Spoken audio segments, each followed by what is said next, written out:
हमारे पास यहां पर दो सरफेसेस है। एक तो बिल्कुल सपाट हॉराइजॉन्टल सरफेस और दूसरा थोड़ा स्लैंट सरफेस है। अगर फर्स्ट सरफेस में हम एक बॉल को रखते हैं तो वो बॉल इधर उधर नहीं लुढ़कता है, वो वहीं रह जाता है। लेकिन दूसरे सरफेस में अगर हम किसी बॉल को रखते हैं तो फिर वो लुढ़कते हुए नीचे गिर जाता है। फिलहाल के लिए अभी अगर हम यहां लगे हुए ग्रेविटेशनल फोर्स को अगर इग्नोर करते तो फिर हम इस चीज को किस तरह से देख सकते हैं? आप इस तरह से भी इसे देख सकते हैं, पोटेंशियल के सेंस में भी आप इसे देख सकते हैं। अगर ग्रेविटेशनल पोटेंशियल की बात किया जाए तो फिर देखिए इस सरफेस में, चूंकि ये हॉरिजॉन्टल सरफेस है, तो इस सरफेस के हर एक पॉइंट में ग्रेविटेशनल पोटेंशियल सेम है। इसीलिए ये बॉल इस सरफेस में किसी भी जगह रहे तो उसका potential energy, gravitational potential energy same होगा। लेकिन इस दूसरे सरफेस में अगर देखें, चूंकि ये स्लैंट सरफेस है, इसीलिए इन ऊपर वाले पॉइंट्स में इस जगह पे ग्रेविटेशनल पोटेंशियल ज्यादा है, नीचे वाले पॉइंट्स में ग्रेविटेशनल पोटेंशियल कम है। इसीलिए जब बॉल को एक जगह पे रखा जाता है तो वो लोअर पोटेंशियल एनर्जी स्टेट में जाने का टेंडेंसी रखता है। इसीलिए वो लुढ़कते हुए लोअर पोटेंशियल रीजन में धीरे धीरे धीरे धीरे ट्रैवल करते हुए, अपना काइनेटिक एनर्जी बढ़ाते हुए, इस तरह से मूव करते हुए ये गिर जाता है। अब अगर आप इस सरफेस को देखें, इस सपाट सरफेस को, हॉराइजॉन्टल सरफेस को देखें, तो इस सरफेस के हर एक पॉइंट में ग्रेविटेशनल पोटेंशियल जो है, ये ग्रेविटेशनल पोटेंशियल सेम है, इक्वल है। चूंकि इस सरफेस में हर एक पॉइंट में ग्रेविटेशनल पोटेंशियल इक्वल है, इसीलिए इस सरफेस को इक्वी पोटेंशियल सरफेस कहा जाता है। ऑब्वियसली ये इक्विपोटेंशियल सरफेस जो है ये ग्रेविटेशनल इक्विपोटेंशियल सरफेस है। चूंकि यहां पर ग्रेविटेशनल फील्ड की बात हो रही है, तो इसीलिए इसे हम कहते हैं ग्रेविटेशनल इक्विपोटेंशियल सरफेस, जबकि ये सरफेस इक्विपोटेंशियल सरफेस नहीं है। तो देखिए, ग्रेविटेशनल फील्ड के साथ पोटेंशियल टर्म जुड़ा हुआ होता है, तो इसीलिए यहां पर ऐसे सरफेसेस पॉसिबल है जहां पर कि हर एक पॉइंट में पोटेंशियल सेम हो, तो हमें इक्विपोटेंशियल सरफेस मिलता है। तो इस तरह जैसे कि ग्रेविटेशनल फील्ड होता है, इस तरह का और भी तो फील्ड्स होता है, जैसे कि इलेक्ट्रिक फील्ड। इलेक्ट्रिक चार्ज अपने आसपास इलेक्ट्रिक फील्ड क्रिएट करता है और साथ ही साथ ये अपने आसपास के पॉइंट्स में इलेक्ट्रिक पोटेंशियल भी क्रिएट करता है। तो क्या इलेक्ट्रिक पोटेंशियल के कारण इक्वी पोटेंशियल सरफेस पॉसिबल नहीं है? बिल्कुल पॉसिबल है। चलिए एक केस कंसीडर करते हैं। यहां पर हमें पता है कि एक चार्ज के आसपास के पॉइंट्स में ये इलेक्ट्रिक पोटेंशियल बनाता है। लेट अस से एक पॉइंट जो कि इस चार्ज के सेंटर से r डिस्टेंस दूर है, तो वहां उसका जो पोटेंशियल होता है हमें पता है ये होता है 1/4 पाई एप्सिलॉन नॉट इनटू, यहां पर ये जो चार्ज है, जिसका चार्ज के कारण उसके आसपास पोटेंशियल बन रहा, वो चार्ज डिवाइडेड बाय जिस पॉइंट की हम बात कर रहे हैं, जहां का पोटेंशियल की हम बात कर रहे हैं, उस पॉइंट का डिस्टेंस इस चार्ज से। तो आप गौर करें, पोटेंशियल किसी एक पॉइंट का इस एक्सप्रेशन में आपको यहां पर एक r मिल रहा है। क्यू तो कांस्टेंट है, इस चार्ज का चार्ज है ये, यहां पर ये जो ऑब्जेक्ट है इसमें जो चार्ज है वो वाला चार्ज है ये, तो क्यू कांस्टेंट है। सो ये r डिपेंडेंट होता है पोटेंशियल किसी भी एक पॉइंट का। मतलब अगर हम बहुत सारे पॉइंट्स ऐसे कंसीडर करें जिनके लिए r, दैट मीन इस चार्ज के सेंटर से उसका डिस्टेंस, वो अगर सेम हो सारे पॉइंट्स के लिए, तो फिर उन सारे पॉइंट्स में हमें सेम पोटेंशियल मिलेगा, सेम इलेक्ट्रिक पोटेंशियल मिलेगा। फॉर एग्जाम्पल, अगर हम यहां पर एक स्फीयर कंसीडर करें ताकि उस चार्ज का सेंटर और इस स्फीयर का सेंटर एक ही पॉइंट में रिसाइड करे, तो फिर ऐसे केस में मान ले कि स्फीयर का रेडियस r है, तो ऐसे केस में यहां सेंटर से इसके किसी भी पॉइंट का डिस्टेंस जो होगा ये डिस्टेंस r ही होगा। मतलब इस सरफेस में हर एक पॉइंट में जो पोटेंशियल बनेगा वो पोटेंशियल बनेगा 1/4 pi epsilon not into charge divided by इस स्फीयर का रेडियस। तो ये जो है ये हो गया एक इक्वी पोटेंशियल सरफेस, क्योंकि इसके सरफेस के हर एक पॉइंट पे इलेक्ट्रिक पोटेंशियल सेम होगा। तो ये एक इलेक्ट्रिक इक्वी पोटेंशियल सरफेस होगा या इलेक्ट्रोस्टैटिक इक्वी पोटेंशियल सरफेस होगा। तो क्या ऐसा सिर्फ एक ही सरफेस पॉसिबल है? ऐसे तो इनफाइनाइट सरफेसेस पॉसिबल है। आप अलग अलग रेडियाई का आप स्फीयर कंसीडर करते जाइए, जैसे कि एक और स्फीयर यहां पर मान ले सेंटर से इस स्फीयर के हर एक पॉइंट का डिस्टेंस, जिसे कि स्फीयर का हम रेडियस कहेंगे, वो कैपिटल R है। अगर ऐसा हुआ तो ये भी तो एक इक्विपोटेंशियल सरफेस हो गया। दोनों का भले ही पोटेंशियल अलग अलग है। फॉर एग्जाम्पल सामने वाले जो छोटा वाला जो स्फीयर है, इसका पोटेंशियल अगर 5 वोल्ट है तो हम ये कहेंगे कि ये 5 वोल्ट का इक्वी पोटेंशियल सरफेस है, और इसका पोटेंशियल अगर 3 वोल्ट है तो हम कहेंगे ये 3 वोल्ट पोटेंशियल वाला इक्वी पोटेंशियल सरफेस है। तो ऐसे infinite equi potential surfaces possible है। अब ये जो इक्वी पोटेंशियल सरफेसेस है, इनके साथ इलेक्ट्रिक फील्ड इंटेंसिटी का एक बेहतरीन रिलेशन होता है। चलिए देखते हैं वो रिलेशन कैसा है। फॉर एग्जाम्पल यहां पर हम एक यूनिट पॉजिटिव चार्ज को ले आएंगे। हम ये जो 3 वोल्ट वाला इक्वी पोटेंशियल सरफेस है, इसके किसी भी एक पॉइंट पे हम एक यूनिट पॉजिटिव चार्ज को ले आएंगे। तो एक यूनिट पॉजिटिव चार्ज, इसे हमने यहां तक इसके सरफेस तक ले आया इनफाइनाइट डिस्टेंस दूर से। तो फिर यहां पर आप बताइए कि हमें काम कितना करना होगा। ऑब्वियसली 3 वोल्ट यहां का पोटेंशियल है और यूनिट पॉजिटिव चार्ज हम यहां पर ले आ रहे हैं इन्फिनिटी से, तो यहां काम करना होगा, हमें काम करना होगा 3 जूल का, 3 जूल, क्योंकि 3 वोल्ट का पोटेंशियल का मतलब ही होता है 3 जूल पर कूलॉम। इसी चीज को हम कह सकते हैं 3 जूल पर कूलॉम, मतलब कि हर एक कूलॉम चार्ज के लिए 3 जूल का एनर्जी चाहिए होगा इनफाइनाइट डिस्टेंस दूर से उस पॉइंट तक लाने के लिए। अगर 2 कूलॉम का चार्ज होता ये, तो फिर यहां पर जो एनर्जी लगता ये 6 जूल का एनर्जी लगता। अब हम अगर इसी यूनिट पॉजिटिव चार्ज को यहां से पहले वाले इक्वी पोटेंशियल सरफेस, जिसका कि पोटेंशियल 5 वोल्ट का है, यहां तक अगर हम ले आते हैं तो फिर हमें कितना और काम करना होगा। देखिए इन्फिनिटी से अगर हम 5 वोल्ट वाले सरफेस तक ले आते इस चार्ज को, तो हमें 5 जूल का काम करना होता। इन्फिनिटी से यहां तक लाते हुए 3 जूल का काम हो चुका है। अब हम यहां से यहां तक लाएंगे तो हमें और 2 जूल का काम करना होगा। इस पाथ में इसे लाने के लिए जो वर्क डन होगा वो वर्क डन 2 जूल का होगा। ये क्लियर है कि यहां पर इसका जो पोटेंशियल एनर्जी है इस यूनिट पॉजिटिव चार्ज का, उससे कहीं ज्यादा यहां पर उसका इलेक्ट्रिक पोटेंशियल एनर्जी है। इसका मतलब अब अगर इसे छोड़ दिया जाए तो ऑब्वियसली ये पॉजिटिव चार्ज यहां से ये इस सरफेस तक प्रोपगेट करेगा, फिर आगे ये ट्रैवल करेगा। मतलब इसका नेचुरल टेंडेंसी होगा यहां से लेके हायर पोटेंशियल वाले सरफेस से लेके लोअर पोटेंशियल सरफेस तक ये आगे बढ़ेगा, मूव करेगा।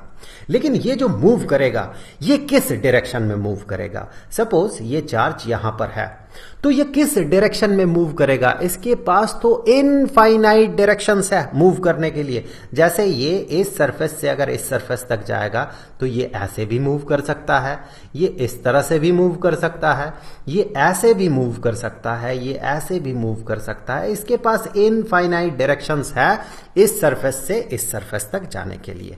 तो ये कौन सा पाथ फॉलो करेगा? ऑब्वियसली ये जो पाथ फॉलो करेगा इलेक्ट्रिक फील्ड का भी तो वही डायरेक्शन होगा, क्योंकि ये जो ट्रैवल करेगा यहां से लेके यहां तक, इसे कौन धकेल के ले जाएगा?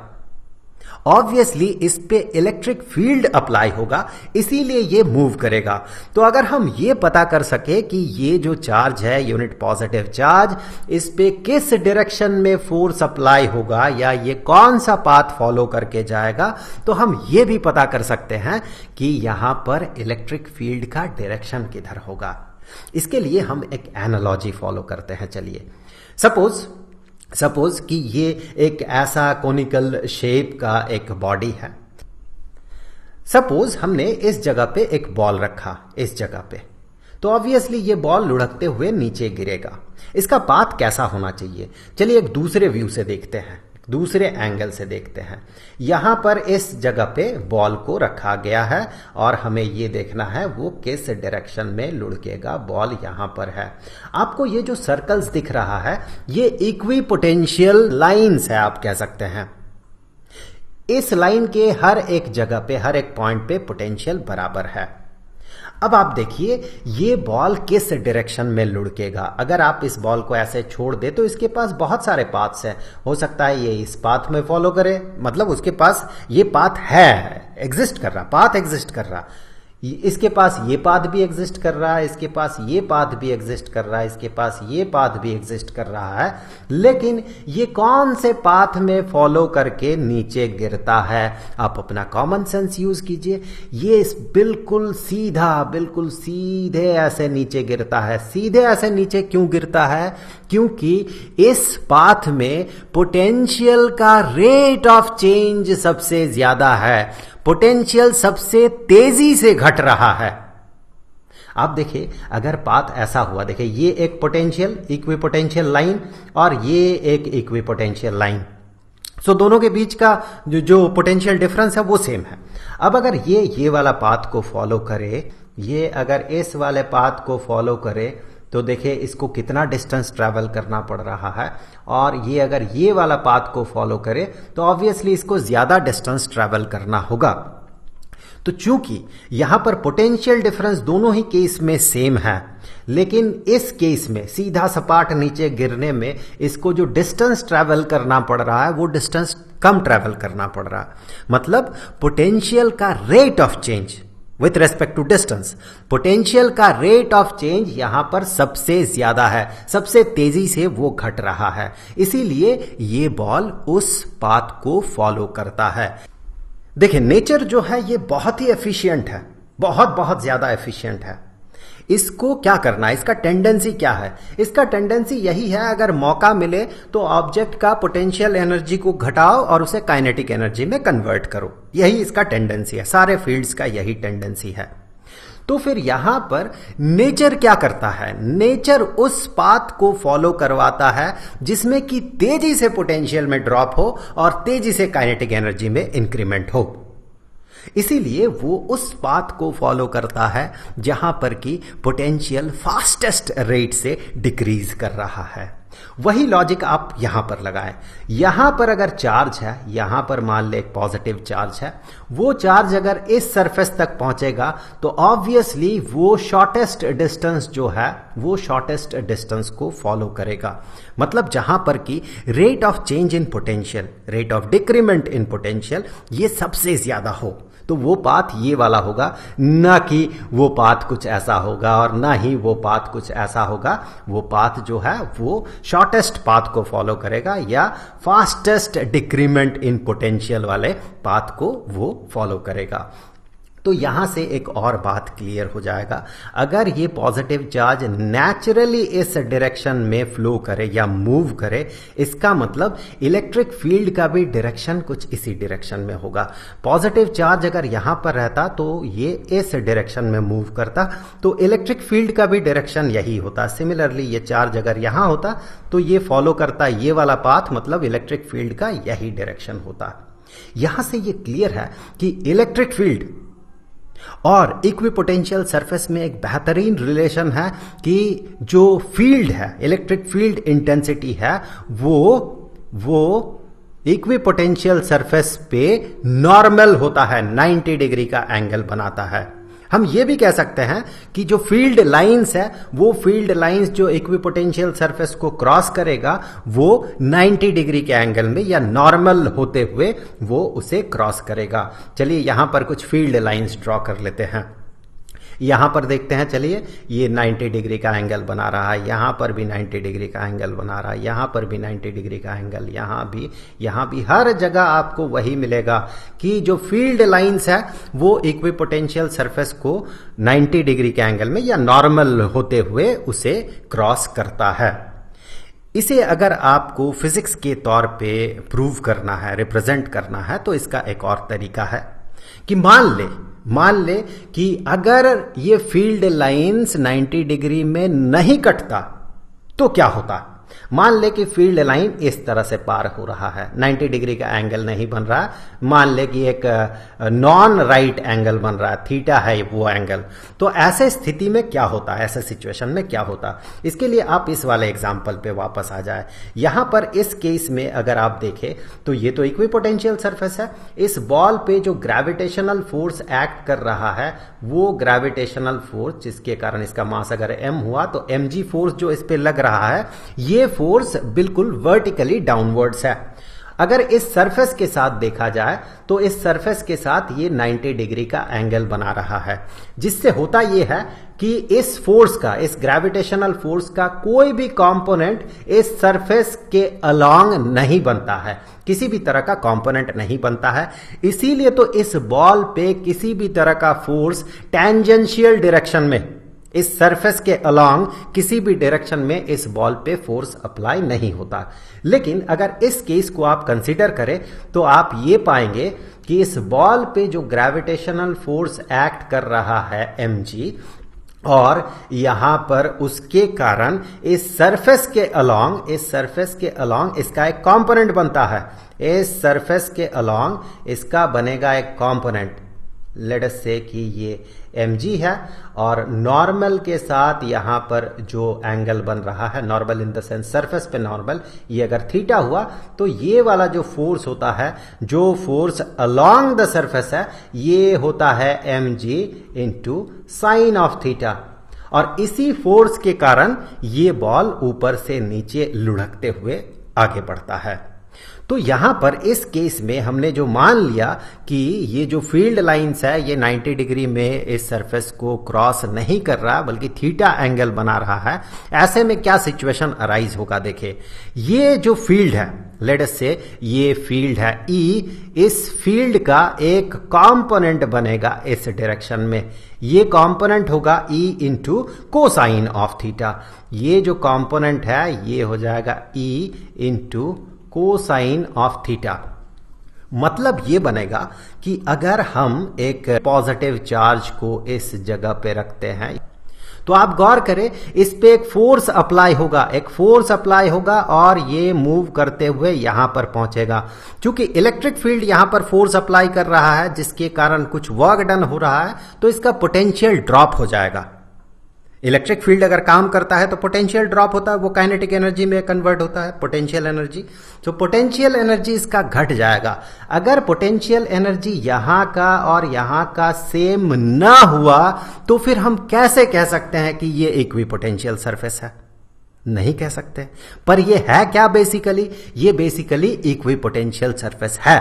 तो चूंकि ये इक्विपोटेंशियल सरफेस है तो ऐसा सिनेरियो होना पॉसिबल ही नहीं है। तो इसके लिए क्या होना होगा? इलेक्ट्रिक फील्ड लाइंस जो है उन फील्ड लाइंस को नॉर्मली इसे क्रॉस करते हुए जाना होगा। किसे? इक्विपोटेंशियल सरफेस को। तो यहां से ये तो क्लियर है कि इक्विपोटेंशियल सरफेस के किसी भी पॉइंट में बना हुआ इलेक्ट्रिक फील्ड इंटेंसिटी जो है उसका डायरेक्शन उस सरफेस पे नॉर्मल होता है। लेकिन उस इलेक्ट्रिक फील्ड का उस पोटेंशियल के साथ एग्जैक्ट रिलेशन क्या होता है? चलिए अब हम वो एग्जैक्ट रिलेशन देखेंगे। तो मान लेते हैं ये एक इक्विपोटेंशियल सरफेस है, उसका एक पार्ट आप देख रहे हैं, ये एक दूसरा इक्विपोटेंशियल सरफेस है। सपोज कि इस इक्विपोटेंशियल सरफेस में जो पोटेंशियल है वो V है नीचे वाले सरफेस में, और ऊपर वाले सरफेस में जो पोटेंशियल है ये V प्लस डेल्टा V है।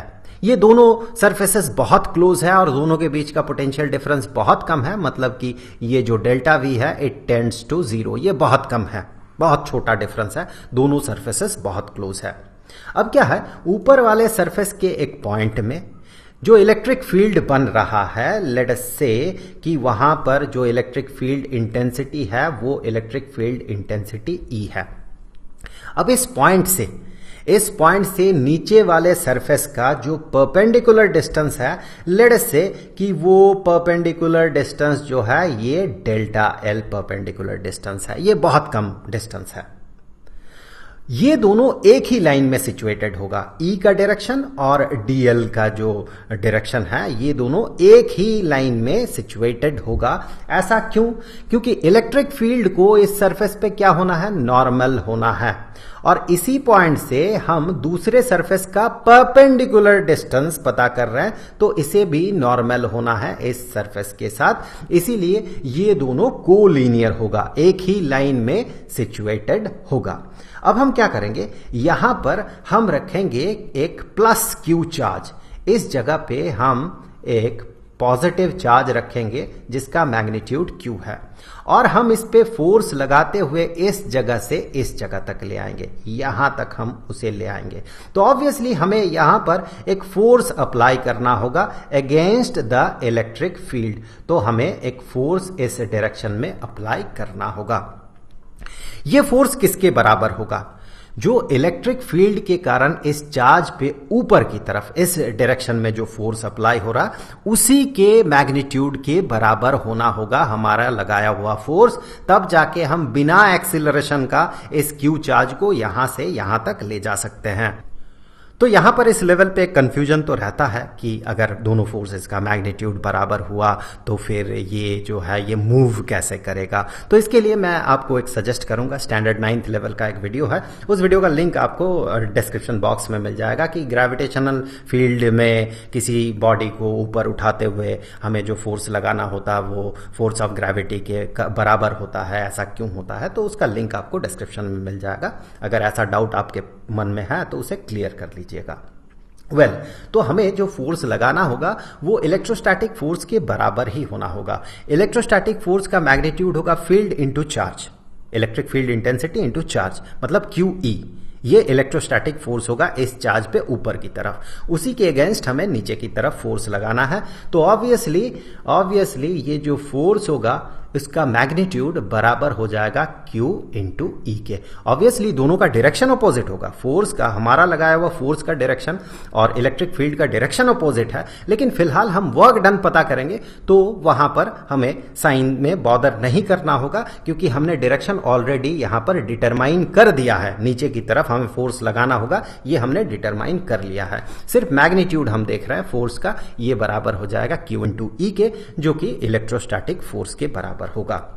अब जो हम फोर्स लगा रहे हैं उस फोर्स के कारण डीएल डिस्प्लेसमेंट हो रहा है इस चार्ज में। तो हम कुछ काम कर रहे हैं, तो यहां पर हम जो काम कर रहे हैं वो काम किसके बराबर होगा? चूंकि फोर्स का डायरेक्शन और डीएल का डायरेक्शन सेम है, हम जो फोर्स लगा रहे हैं उसी डायरेक्शन में डिस्प्लेसमेंट हो रहा है, तो हम यहां पर कह सकते हैं कि work done is simply force का मैग्नीट्यूड इनटू डिस्प्लेसमेंट का मैग्नीट्यूड। सो फोर्स का मैग्नीट्यूड Q इंटू E और डिस्प्लेसमेंट का मैग्नीट्यूड डेल्टा L।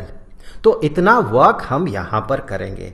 अब इसी वर्क डन को एक दूसरे नजरिए से देखते हैं कि जो काम हमने किया उसके कारण इस चार्ज में पोटेंशियल एनर्जी में इंक्रीमेंट हुआ।